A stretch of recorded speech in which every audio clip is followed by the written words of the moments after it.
Details of movies में आपका स्वागत है। आज के इस एपिसोड में हम supernatural horror film the exorcism of God को हिंदी में एक्सप्लेन करेंगे।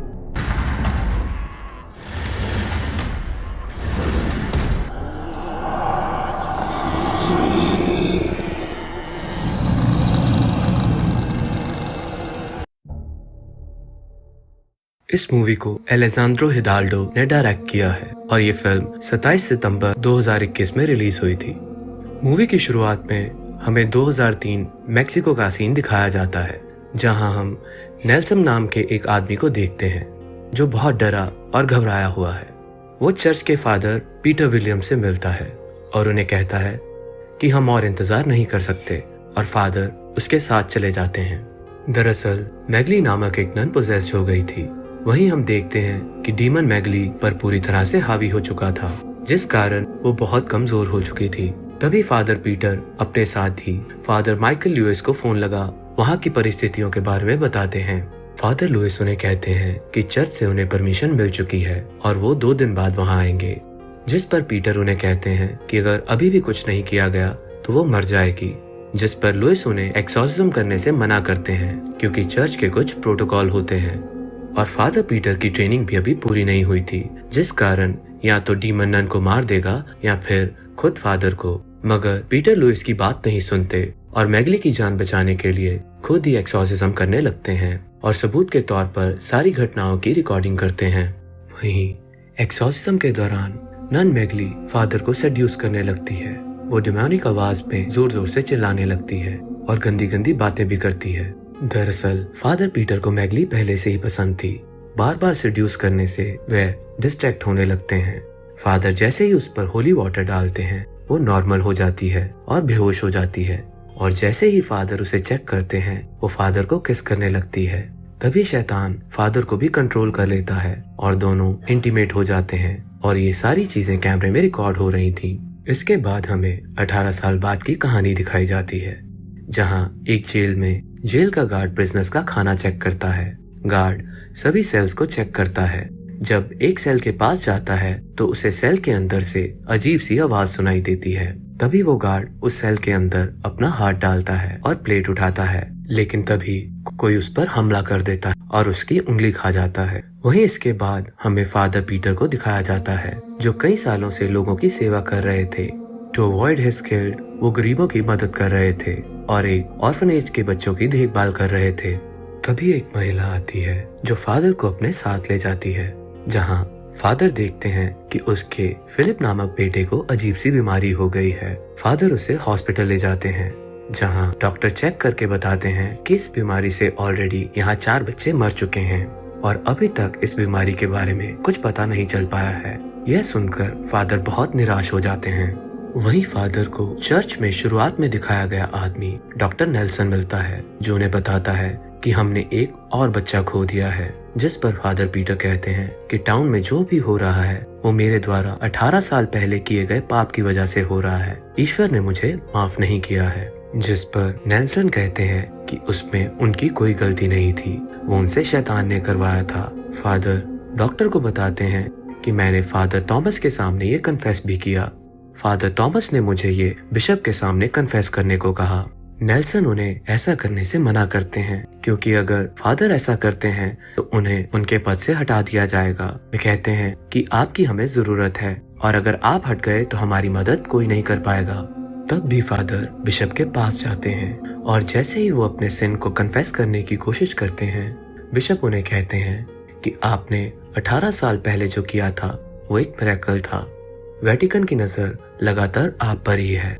आपने 18 सालों से लोगों की बहुत मदद की है। और ऐसा बोलकर वो फादर को एक चेक देते हैं।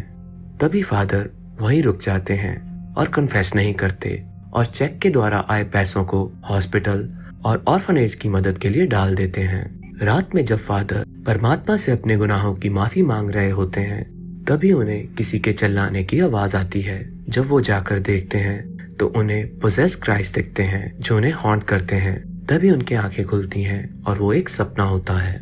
वहीं फादर को एक कॉल आता है जिसमें एक व्यक्ति उन्हें कहता है कि वो सेग्राडो कॉरेजन प्रिजन से बोल रहा है।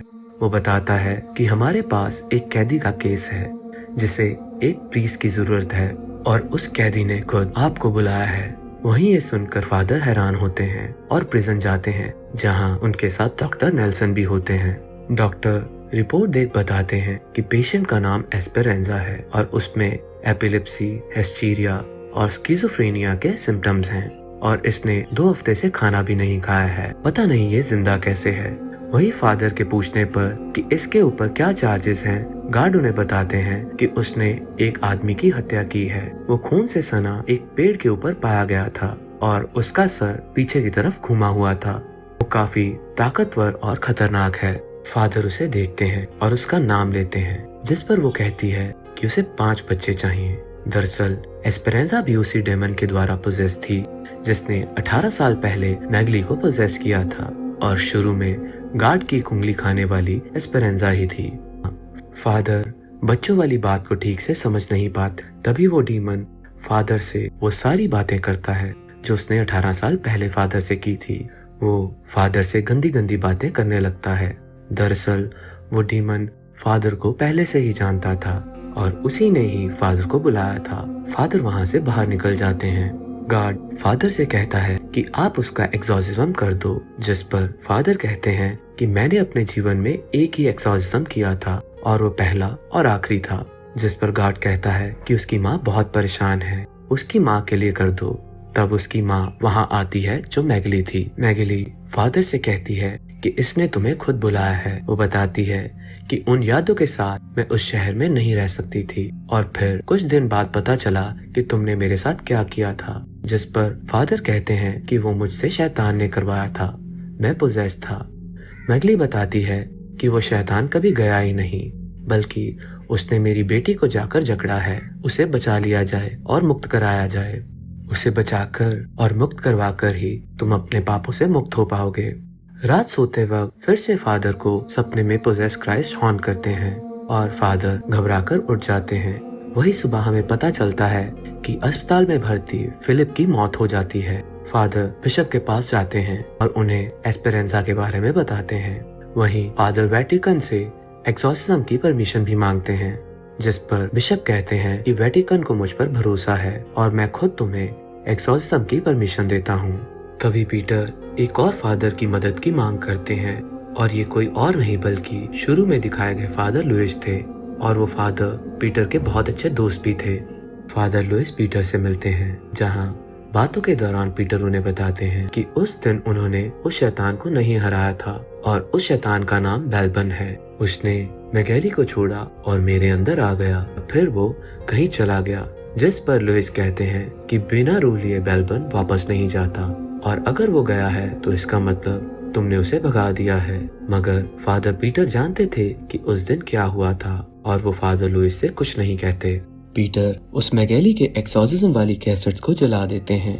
दरअसल उस रात डीमन बेलबन ने फादर को पजेस कर मैगली के साथ शारीरिक संबंध बना लिया था और फिर उनके शरीर को छोड़ देता है और इसके साथ साथ वो मैगली के शरीर को भी छोड़ देता है और मैगली के परिवार को लगता है कि फादर ने उसकी जान बचा ली, मगर फादर को पता था कि उस दिन क्या हुआ था। वहीं बेलबन ने कभी भी मैगली का साथ नहीं छोड़ा, वो हमेशा उसके साथ ही रहा और बाद में उसकी बेटी को भी पोजेस कर लिया। पीटर अपने ख्वाब में आए पोजेस जीसस की बात लुइस को बताते हैं, जिस पर लुइस कहते हैं कि वो तुम पर हावी होना चाहता है, तुम्हें सतर्क रहना होगा। वो कहते हैं कि 2000 साल पहले उसने क्राइस्ट को भी पोजेस करने की कोशिश की थी, वो असफल रहा। बेलबन एक बहुत खतरनाक डीमन है और उसके पास उसके गुलामों की पूरी फौज है और अगर वो तुम्हारे पीछे है तो वो जरूर तुमसे कुछ चाहता है। वो किसी षड्यंत्र में तुम्हें इस्तेमाल करेगा। वहीं दूसरी ओर कैमिला वर्जिन मैरी के सामने प्रे कर रही होती है, तभी वो स्टैचू उसके सामने से गायब हो जाती है और कैमिला को एक मरा नवजात बच्चा दिखाई देता है और हमें पोजेस मदर मैरी दिखाई देती हैं और वो कैमिला को पोजेस कर लेती हैं। पोजेस कैमिला ऑर्फनेज के बच्चों को हॉन्ट करती है। बच्चे डरकर चिल्लाने लगते हैं। तभी उनकी चीख सुन दोनों फादर अंदर आते हैं। उधर पोजेस कैमिला मैगली पर हमला कर देती है। तभी वहाँ पीटर और लुइस पहुँचते हैं और मैगली को बचाते हुए पावरफुल चैंटिंग की मदद से कैमिला को भी नॉर्मल कर देते हैं। वहीं पीटर की नजर जब बच्चों पर जाती है तो वो देखते हैं कि सारे बच्चों को वैसे ही मार्क आ गए थे जैसे लास्ट टाइम मेरे बच्चों पर आए थे। अगले दिन दोनों फादर प्रिजन में एस्पेरेंजा के पास जाते हैं और फादर लुइस उससे बातें करते हैं, मगर एस्पेरेंजा उनसे गंदी गंदी बातें करने लगती है। तभी वो दोनों प्रे करने लगते हैं, लेकिन एस्पेरेंजा पर कोई असर नहीं होता और वो फादर लुइस पर हमला कर उनके कान को काट देती है। तभी डॉक्टर नेल्सन उसे इंजेक्शन लगा बेहोश कर देते हैं और सारे लोग सेल से बाहर आ जाते हैं। वहीं प्रिजन का गार्ड फादर से कहता है, आप जो करना चाहे कर सकते हैं, हम इस जगह को छोड़ रहे हैं। तभी फादर लुइस कहते हैं कि इस जगह के सारे कैदियों को भी बाहर निकाल दो, सिर्फ एस्पेरेंजा और हम रहेंगे, वरना किसी की भी जान को खतरा हो सकता है। गार्ड कैदियों को बाहर निकालने से मना कर देते हैं, एक्सॉर्सिज्म की अनुमति दे देते हैं। लुइस बताते हैं कि बेलबन बहुत खतरनाक डीमन है, वो किसी को भी पोजेस कर सकता है। तभी डॉक्टर नेल्सन कहते हैं कि मैं सबको बेहोश कर दूंगा, इससे हमारा काम बन सकता है। और डॉक्टर नेल्सन सारे कैदियों को ड्रग करके सुला देते हैं, मगर एक कैदी गार्ड की की चुपके से ले लेती है। अब पीटर और लुइस एक्सॉर्सिज्म की तैयारी करते हैं। वहीं बातों बातों में फादर लुइस वेटिकन पर नाराज हो जाते हैं। वो कहते हैं कि वेटिकन प्रीस्ट को ऐसे ही किसी भी बैटल में भेज देते हैं, क्योंकि शैतान मूर्ख नहीं है और हमारा पारंपरिक तरीका बेलबन पर काम नहीं करेगा। हमें नए तरीकों से एक्सॉर्सिज्म करना होगा, वरना सदियों से चर्च एक्सॉर्सिज्म को एक ही तरीके से करता आ रहा है। मगर शैतान मूर्ख नहीं है, वो सब समझता है, वो एक ही गलती को दोबारा नहीं दोहराएगा। तभी पीटर कहते हैं, इस प्रक्रिया का इस्तेमाल किया है, पर बिना किसी रिचुअल के मैं ये प्रक्रिया नहीं कर पाऊंगा। जिस पर लुइस कहते हैं कि तुम भूल जाओ कि ईश्वर तुम्हारे साथ है, बल्कि तुम्हें ये यकीन रखना होगा कि तुम खुद ईश्वर हो। वहीं इसके बाद हम मैगली और पीटर को देखते हैं, जहां मैगली 18 साल पहले हुए हादसे के लिए पीटर को माफ कर देती है। पीटर मैगली से माफी मांगकर कहता है कि वो एस्पेरेंजा को बचाएगा। वहीं जब पीटर और लुइस एस्पेरेंजा के सेल में जाते हैं तो वो उन्हें वहां नहीं मिलती। वहीं दूसरी ओर सारे प्रिजनर्स अपने अपने सेल से निकल जाते हैं और हम देखते हैं कि बेलबन ने सारे कैदियों को पोजेस कर लिया है। कैदियों ने वहां तैनात गार्ड्स को भी जान से मार दिया था और चेकिंग के दौरान वो कैदी डॉक्टर नेल्सन पर भी हमला कर देते हैं। इसी दौरान और भी कैदी पीटर और लुइस पर भी हमला कर देते हैं। तभी घायल डॉक्टर नेल्सन उनकी मदद को आते हैं, पर वो नाकाम रहते हैं और नेल्सन की मौत हो जाती है। दोनों फादर भागकर एक रूम में छिप जाते हैं। तभी लुइस पीटर पर गुस्सा करते हैं और कहते हैं, तुमने मुझसे झूठ क्यों कहा, क्योंकि तुम्हारी प्रार्थनाएं काम नहीं कर रही, तुम किसी पाप को लेकर जी रहे हो। तभी पीटर उन्हें सारी बात बताता है।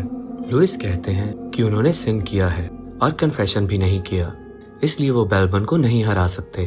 तभी पीटर के कहने पर, आप तो हरा सकते हैं ना, जिस पर लुइस कहते हैं कि अब वो ऐसा नहीं कर सकते, क्योंकि मैंने बच्चों की जान बचाने के लिए बेलबन से डील कर ली थी, उसे अपनी रूह बेच दी थी, इसलिए अब मैं भी उसे नहीं हरा सकता।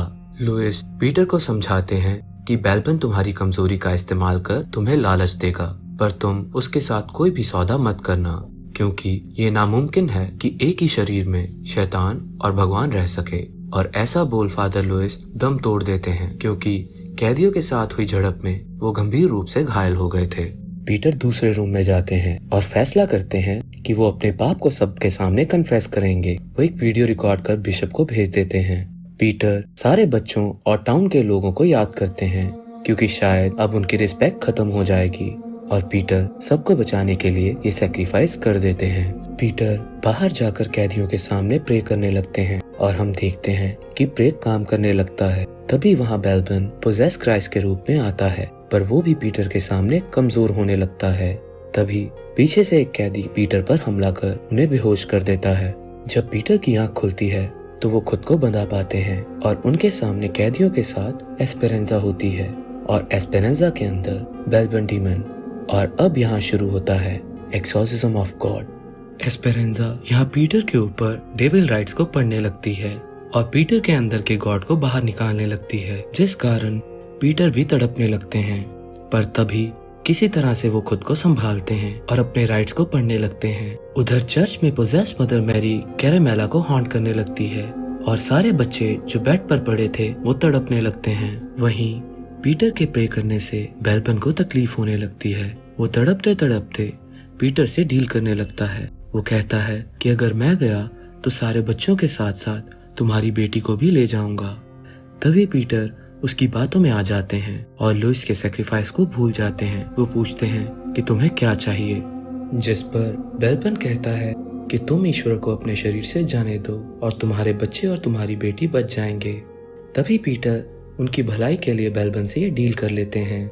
उधर ऑर्फनेज में पोजेस्ड मदर मैरी भी गायब हो जाती हैं और सारे बच्चे ठीक होकर उठ के बैठ जाते हैं। एस्पेरेंजा भी अब ठीक हो जाती है और फादर उसे प्रिजन से बाहर लाते हैं। उसे नॉर्मल देख मैकेली भी रोने लगती है और पीटर का शुक्रिया कहती है, मगर हम देखते हैं कि पीटर बहुत शांत होते हैं। इसके अगले सीन में हम देखते हैं कि पीटर प्रेयर को कंडक्ट करवा रहे हैं और अब उन्हें लोग सेंट से भी बड़ा मानने लगे हैं। वही प्रेयर मास के बाद सभी उनसे आकर मिलते हैं और अब उनका सम्मान बहुत बढ़ गया है क्योंकि उन्होंने कई बच्चों की जान बचाई थी। तभी वहाँ पोप आते हैं जो पीटर को बताते हैं कि उन्होंने उनके द्वारा भेजा वीडियो डिलीट कर दिया क्योंकि हमारे कन्फेशन जग जाहिर नहीं किए जाते। वो पीटर को बताते हैं कि उन्हें वेटिकन में स्पेशल काउंसलर के रूप में चुना गया है। तभी एस्पेरेंजा वहाँ आती है और पीटर का हाथ पकड़ उनसे बात करने लगती है। तभी पीटर एस्पेरेंजा का हाथ झटक देते हैं और वो उनका शुक्रिया कर वहाँ से चली जाती है। तभी फादर बिशप की तरफ देखते हैं और हमें पता चलता है कि बेलबन पीटर के अंदर है। पर सबसे ज्यादा हैरान करने वाली बात यह थी कि पोप भी अब बेलबन की महिमा मंडल करने लगते हैं। वो कहते हैं कि आपने उस इंसान को हरा दिया जो शायद ईश्वर का अवतार बन जाता। वे कहते हैं कि उसने बच्चों और अपनी बेटी को बचाने के लिए ईश्वर की कुर्बानी दी, इसलिए वो मेरी नजर में एक अवतार ही है। पीटर एस्पेरेंजा की तरफ देख कहते हैं कि हेवन ने भी अपनी चाल चल दी और हम देखते हैं कि एस्पेरेंजा भी पीटर की तरफ देखती है तो हमें उसके अंदर ईश्वर दिखते हैं। मतलब बेलबन के पीटर के अंदर जाने के साथ ईश्वर एस्पेरेंजा के अंदर आ गए थे। तभी एस्पेरेंजा के पीटर के हाथ पकड़ते ही उसके हाथों में जलन होने लगती है। मतलब बेलबन ईश्वर के सामने आते ही खुद को काफी कमजोर महसूस करने लगा था। पीटर कहते हैं कि हम इसे बाद में देखेंगे। वो ये भी कहते हैं कि शैतान को ईश्वर की गद्दी नहीं चाहिए, उसे तो धरती पर राज करना है। और ऐसा बोल वो वेटिकन की तरफ चले जाते हैं और ये मूवी यहीं खत्म हो जाती है। आपको हमारा the exorcism of God movie का हिंदी एक्सप्लेनेशन कैसा लगा हमें जरूर लिखिए। अगर पसंद आया हो तो इसे लाइक करें और जी हाँ, शेयर और सब्सक्राइब करना ना भूलें। आपसे मुलाकात होगी अगले वीडियो में। अपना ख्याल रखिए, आबाद रहिए।